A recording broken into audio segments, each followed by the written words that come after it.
ሰላም አለይኩም ወራህመቱላሂ ወበረካቱ ውድ ቤተሰቦቼ እንዴት ናችሁ? ደህና ናችሁ? ከኔ ጋር በጣም ሰላም ነኝ አልሐምዱሊላህ። አሁን ከስራ ወደ ቤት መግባቴ ነው ማለት ነው። ቀጥታ ወደ ስራ ነው የሚሄደው። አብረን እንሰራለን፣ ታግዙኛላችሁ። በዛውም ላይክ እያደረጋችሁ እሺ። አዲስ እንግዳ ወደ ቤት ይመጣል። ክቡር እንግዳ፣ ትልቅ እንግዳ፣ እሱን እንቀበላለን ማለት ነው። ወንድ ነው ሴት ነው ገምቱ እንግዲህ ኮሜንት ላይ የተመቻችሁን። ለማንኛውም ቀጥታ ወደ ስራ ነው የምንሄደው እና ውድ ቤተሰቦቼ ኩሽና ገብተናል፣ ልብስ ቀይረን ማለት ነው። እንግዲህ ልብስ ስቀይር መብራት ጠፋ ማለት ነው። ያለ መብራት ደግሞ ምን እንደማደርግ አላሁ አለም። ለማንኛውም ቀጥታ ወደ እንጨት ኩሽና ሄዳለሁ። ከዛም በፊት ኩሽና መሰራራት ያለብኝ መክተፍ ያለብኝ እከታትፍና አዘጋጃለሁኝ እና ደግሞ የሚመጣው እንግዳ ይሄን ስሪ ብሎ ያዘዘኝ ነገር አለ። እሱን ነው ማዘጋጅለት ራሱ ያለኝን የታዘዝኩትን ማለት ነው። እንግዲህ እሱ እንደሚፈልገው ወይንም ደግሞ እንዲጠበቀው ይሆንልኛል አይሆንልኝም አላሁ አለም። ለማንኛውም እኔ ሞክራለሁ የታዘዝኩትን ማለት ነው። ሰርቼ እጠብቃለሁኝ እና አብረን እንቀበላለን እንግዳችንን። ያው መብራት ስለጠፋ ቀጥታ ወደ እንጨት ኩሽና ሄድኩኝ ማለት ነው። እንጨት ኩሽና ደግሞ ይችን ትመስላለች። ያው ብዙ ስራ የምንሰራባት አይደለችም፣ ስፋትም የላትም እና ደግሞ በዛ ላይ ደግሞ ለክረምት የሚሆነንን አስቤዛ እዛው አዘጋጅተናል ማለት ነው።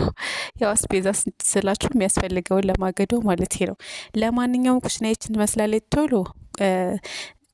ከታትፌ ሄጄ ነበረ። ሽንኩርቴን ጣድኩኝ ማለት ነው። ቀጥታ ሽንኩርቴን እያበሰልኩኝ ነው እና ደግሞ እንዳልኳችሁ ከዚህ በፊት ማለት ነው እኔ የእንጨት ስራ በጣም ነው የሚመቸኝ፣ ግን እስከሚያያዝ ድረስ ያለኝን ታውት እሱን ለማንኛውም እንደምንም ተያይዟል ማለት ነው። አያይዤዋለሁ። ከዛ ሽንኩርቴን ጣድኩ፣ ቲማቲሜን ፈጨሁት። እንደገና መብራት መጣልኝ በመሀል ማለት ነው። ከታትፌው የነበረውን እንደገና ወደ መፍጨት ሄድኩኝና እሱን ፈጨሁኝ። ከዛ ብሬ አቁላለሁኝ። እሱን አቁላልቼ እንግዲህ ቀጣይ ስራዬን ደግሞ ያው ቤት መስተካከል አለበት እንደ እስከዛሬው ሳይሆን በቃ በተለየ መልኩ ፏ ማለት አለበት። አንዱ እንግዲህ ገባ። ይሄው የመጀመሪያ እንግዲህ ቀጣይ እንግዳ ማነው ገምቱ? ቀጣይ እንግዳ ይመጣል ኢንሻአላህ። ሶስተኛ እንግዳም አለ። ሶስት እንግዳ ነው የጋበዝኩት በነገራችን ላይ። ሁለተኛ እንግዳ፣ ሶስተኛ እንግዳ ይሄው ሶስቱም ተከታትለው መጥተዋል ማለት ነው። ለማንኛውም አቀባበል እናደርግላቸዋለን። ደህና ነው አልነው ሁለተኛውን ማለት ነው። የመጀመሪያውንም ብለነዋል። ትልቋ እንግዳ ይችናት። እሺ ክብር እንግዳ። ለማንኛውም እህቴ ስትመጣ ፏፍሽ አድርጌ ለመቀበል በተዛሬ ደግሞ ያዘዘች ምግብ ነበረ። ብጥጥ ያለች ማለት ነው። እስኪ አብረ ስራ የሚውል ነው መጋበዝ ያለበት ወይስ ቤት የሚውል ነው? ቤት የሚውል ነበረ ሰርቶ መጠበቅ ያለበት። እሷ ቤቷ ነው፣ ለጊዜው ስራ አልጀመረችም። የቤት መቤት ናት እና ደግሞ ገና አሁን ነው የመጣችው ማለት ነው። ብዙም አልቆየችም ከመጣች እና ሁለት ጎረምሳ ልጅ አላት ማሻአላህ እና በጣም ደስ ይላሉ። በዛ ላይ ደግሞ የመቀራረባቸው ነገር ይገርመኛል ማሻአላህ። ለማንኛውም እህቴን ተቀበልናት ማለት ነው። ጭቃ ቡክት አድርጓት ደክሟት ነው የገባችው። ትንሽ ጭቃ ነበረው መንገዱ። አልሐምዱሊላህ ዋናው ዝናቡ መኖሩ ነው። ከዛ ስር የተባልኩትን መኮረኒ ሰራሁላትና ጠበቅኳት። በላን፣ ራት አነሳን ማለት ነው። ከበላንና ካነሳን በኋላ ነው የቀረጽኩላችሁ። ምክንያቱም ስልኬ በመሀል ዝግቶ ነበረ፣ ለመቀረጽ አልተመቸኝም እና ወተታችንንም አፈላን፣ ወተታችንን ጠጣን፣ ራታችንን በላን። ከዛ ቡናችንን ፈራረሽን ማለት ነው።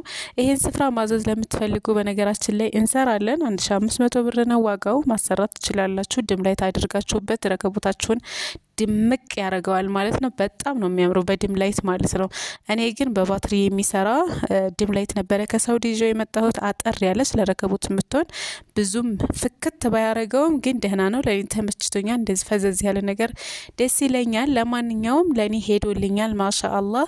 ከረከቦቱ ጋር ደግሞ ይሄን ረከቦት ማዘዝ አይቻልም። ለማንኛውም እዚህ ስለሌለ የለም ባጭሩ ማለት ነው። እኔ ያመጣሁት ከሳውዲ ነው። ይሄን የመሰለ ረከቦት እስካሁን አላየሁም እዚህ ማለት ነው። እና የድም ላይት ረከቦት ነበረ ይሄ።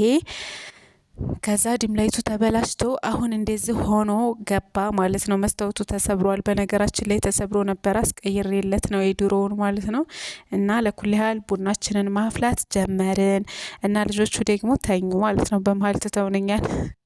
እኛ እንዲ ላይ ተተገጣጠምን። ያው እህቴ ኮሜዲ ናት ታቋታላችሁ። ከአሁን በፊት ቪዲዮ ቀርጸን ልከናል ወደ እናንተ ማለት ነው።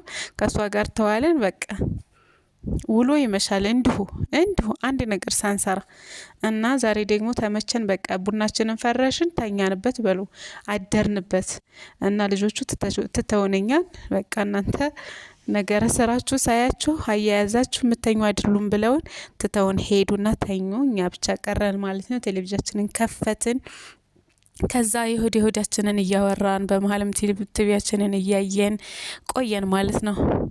እና ከእህቴ ጋር በጣም ብዙ አመታት ተራርቀናል። በነገራችን ላይ ሳውዲም እንዳለን ስራንን እዚህም እንዳለን ሁሉም በየኑሮው ላይ ነው። እኔም ሩጫ ነው፣ እሷም ደግሞ በኑሮ ላይ ሩጫ ነው። ለማንኛውም እንደዚህ በስንት አንድ ጊዜ ነው የምንገናኘው። እኔም እሷ ጋር ከሄድኩ ከስንት አንዴ ነው፣ እሷም የምትመጣው ደግሞ ከስንት አንዴ ካልሆነ በስተቀር አትመጣም። ከዛም በኋላ ደግሞ ያው ገበያ ቀን እሷ ናት ሱቅ የምትሸጠው ማለት ነው። እሷ ተካና እኔ ደግሞ ወደ ገበያ ወጣለሁ ማለት ነው። እህቴ ብርታቴ ነሽ። ጀዛኪላሁ ኸይረን ማለት ፈልጋለሁኝ ስላለሽኝ እኮራለሁ። አልሐምዱሊላህ። እና ደግሞ የሳውዲዎች እህቶቼ እናንተም ነውና እንደዚህ ፍርሽርሽ አድርጌ ያማራችሁን አዛችሁኝ ሰርቼ እጠብቃችኋለሁ። እሺ ለመምጣት ያብቃችሁ፣ ለሀገራችሁ ያብቃችሁ። በሰላም በጤና ያሰባችሁት ሞልቶ ሁሉ ነገር ተሳክቶላችሁ ከዚህም በላይ ማለት ነው። አልሐምዱሊላህ። አሁን ያላችሁበትም ጥሩ ነው። ከዚህ በላይ ተሳክቶላችሁ ደግሞ ሙራዳችሁ ሁሉ ግጥምጥም ብሎ ሞልቶ እዚህ መጥታችሁ እንደ ልባችን እንደዚህ ፍርሽርሽ አድርገን እግራችንን ዘርግተን የምናወራ እንዲያደርገን አላህ ምኞቴ ነው፣ ዱአዬ ነው። ኢንሻአላህ አላህ ያሳካልናል ደግሞ ማለት ነው። እና እንዳትጓጉ እሺ፣ እንዳትጓጉ። ምንም ችግር የለም። አብሽሩ። እናንተም ስመጡ ይፈረሻል ማለት ነው። ለማንኛውም ከእህቴ ጋር እንደዚህ ፍርሽርሽ አድርገን በዛውም ደግሞ ቪዲዮአችንን እንደዚህ እየቀረጽን ተጫወትን ማለት ነው። ለማንኛውም እናንተም ለዚህ ያብቃችሁ ሁላችሁም፣ እህቶች ብቻ ሳይሆን ሌሎቻችሁም ማለት ነው። እናንተም እህቶች ናችሁና አላህ ሁላችሁንም ለቤታችሁ ለሀገራችሁ ያብቃችሁ። ሙራዳችሁ ሀሳባችሁ ሁሉ ተሳክቶ ለዚህ ያብቃችሁ። እና ይሄ ሁሉ ያልፋል። ብዙ ነገሮች ብዙ መከራዎች አልፈው ነው እዚህ የደረስነውና የማያልፍ ነገር የለም፣ ይታለፋል። ለማንኛውም ይሄን እቃ ማጥበው ጠዋት ላይ ነው። ቁርስ በላን ምናምን አንስተን ከዛም በኋላ ወተት የጠጣንበትም እንትን ነበረ። እሱን እንዳለ በሙቅ ውሃ ማጠብ ስለነበረብኝ ማታ በመሃል ጠፍቶ ነበረ መብራት። ውሃ ለማሞቅ ተቸግረን ከዛ አደረቀው ጠዋት ላይ አንድ ላይ አጠብን ማለት ነው። ከዛ እንደዛ አጣጥበን እንግዲህ አልሐምዱሊላህ እንግዳችንን አስተናግደን ጨረስን ማለት ነው። እሷም ወደ የምትሄድበት ልትሄድ ነው። ባለ ኑሮ የሆነ ሰው ያው ቂጥ አያገኝምና ልሄድ እያለች ነበር ጠዋት እንደደጋ ማለት ነው። ከዛ ቁርስ በላን እንደምንም። ከዛም በኋላ እኔም ስራ መውጣት ነበረብኝ የግድ እና ውድ ቤተሰቦቼ ዛሬ ግን ቤት ብውል በጣም ደስ ይለኝ ነበረ። ማለቹም በሙሉ ከሷ ጋር ሳወራ ብውል በጣም ደስ ይለኝ ነበር። ግን እኔ ፈቃደኛ በሆንም ይሄን ለማድረግ እሷ ግን ፈቃደኛ አትሆንም። ምክንያቱም ኑሮ ያለው ሰው ሩጫ ነው፣ አይሞላም። እዚህ ሀገርም ራሱ ማለት ነው። በእርግጥ ሳውዲ ስንኖር በሰው ፊት ስለሆን በሰው እጅ ስለሆን እንጨናነቃለን። ከሌ ቆጣናል እንላለን፣ ወይ ስራ ይበላሻል እንላለን ምናምን። በዛ ምክንያት ያው አንገናኝም። እና እዚህም ደግሞ ኑሮም እንደዛው ነው ማለት ነው። ልክ እንደ መዳም ኩሽና ማለት ነው።